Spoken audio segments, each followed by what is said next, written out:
Et jeudi, c'est les journées les plus accidentogènes pour être assuré. Dans 15% de l'accidentalité recueillie par la direction générale de l'assurance de décès enregistrés au niveau des zones urbaines. Vous sera remis. Au cours de l'année 2024, c'est-à-dire les... La plus sûre de la semaine. Le vendredi, il n'y a pas de déplacement et c'est la journée. Des campagnes de sensibilisation sont... Au cours de l'année 2024, c'est-à-dire les...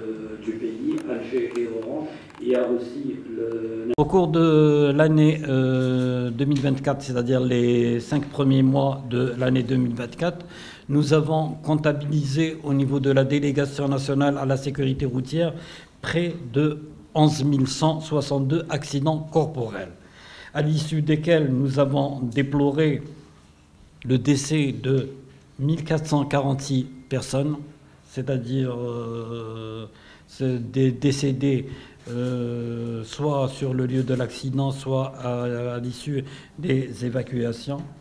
Il y a aussi 14 852 personnes blessées durant cette période.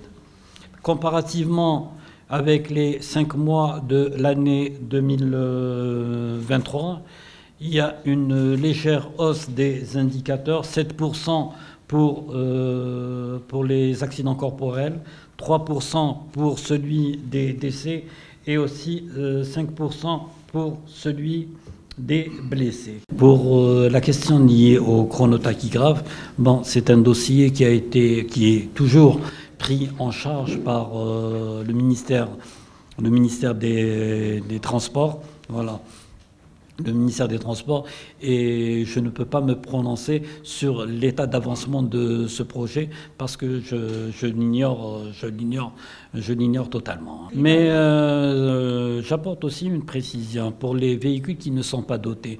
Dans le cahier des charges qui est imposé pour l'importation des véhicules, le chronotachygraphe est intégré dans le cahier des charges. C'est-à-dire que tous les véhicules qui sont importés actuellement, c'est-à-dire pour le transport de voyageurs et de marchandises, sont équipés d'un chronotachygraphe. C'est une mesure c'est-à-dire que je peux certifier à l'heure actuelle.